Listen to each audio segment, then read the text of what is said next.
Hello guys, good morning at welcome back ulit sa aking channel. For today's video, mag-a-update lang tayo guys sa mga bago kong biling paninda para dito sa ating tindahan. Ito nga pala guys, yung munggo at mantika. I-share ko rin sa inyo guys kung magkano ang bili ko sa kanila para pag bumili kayo, meron na kayong idea. Okay guys, tara samahan nyo ako. Let's go!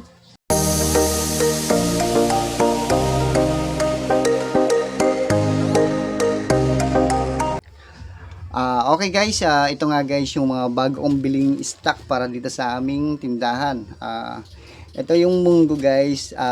Ang bili ko dito sa munggo ay 800 pesos.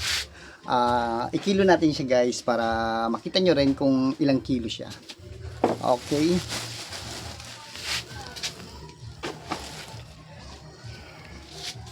Ito yung munggo guys na ang bili ko ay 800 pesos at meron siyang bigat na 6.26. Okay guys, may bumili lang.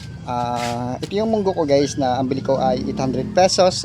May bigat siya na 6.264 tapos ang presyo niya guys na puhunan ay 128 pesos. Ito yung update price ng presyo ng munggo ngayon. 128 per kilo. Tapos ang binayaran ko dyan guys ay 800 pesos.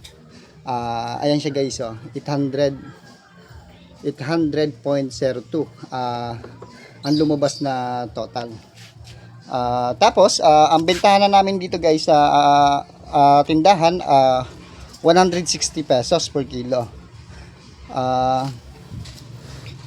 Okay guys, i-total natin siya guys, itimbang natin siya guys sa 160 para ma-share ko rin sa inyo kung magkano yung tubo namin sa munggo na yan. Okay, 1.6 bali guys, meron na siyang price na 1,000. Sa 800 na puhunan, tumubo na kami dyan guys na 200 pesos sa ganitong munggo. Bali ang tubo namin dito ay 200 pesos. Tapos ire-repack pa namin yan. Pero pag nag-repack kami guys, binabase lang din namin dito sa kilo.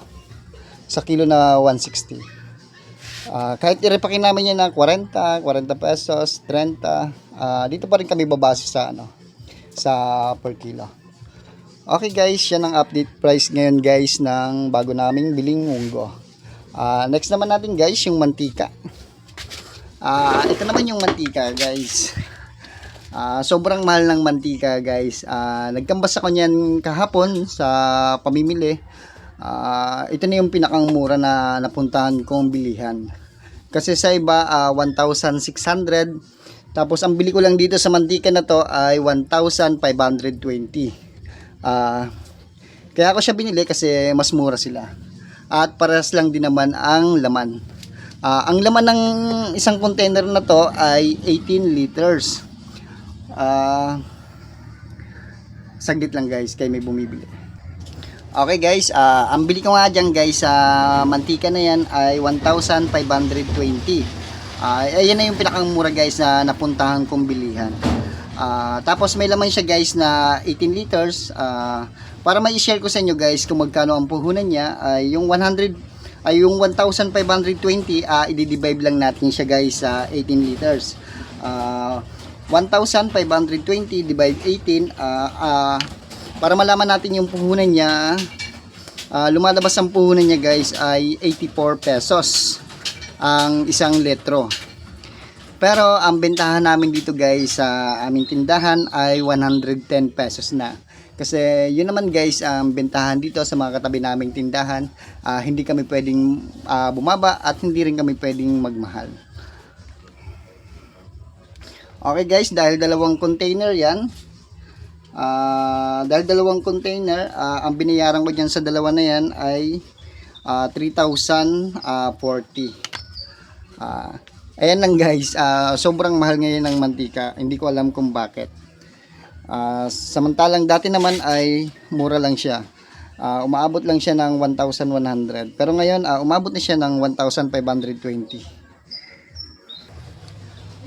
Okay guys, at ngayon naman, isi-share ko naman sa inyo guys kung magkano ang tubo namin dyan sa isang container.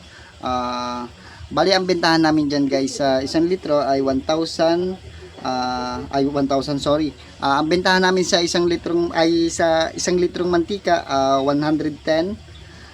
Times lang natin yan guys sa 18 liters. Bali, may presyo na siya guys na 1,980. Ima-minus lang natin guys yung puhunan na 1,520. Bali, may tubo na kami dyan guys sa isang container na 460. Bali, dalawang container yan guys. Magkakaroon na tayo ng tubo dyan na ng tubo dyan na 920 sa dalawang container na yan. Alam nyo guys na hindi naman talaga siya sakto na may timbang na 18 liters. Kasi na-try ko na rin yan guys na sukatin lahat. Itaka lahat yung isang container na ganito. Kaya kung alam nyo hindi siya sakto, mag-adjust kayo ng presyo. Okay guys, at sana ay nagustuhan nyo ang aking video, at kung hindi pa kayo nakasubscribe sa aking channel ay mag-subscribe na kayo at pindutin nyo na rin guys ang notification bell para lagi kayong update sa mga bagong video na i-upload ko. Okay guys, thank you!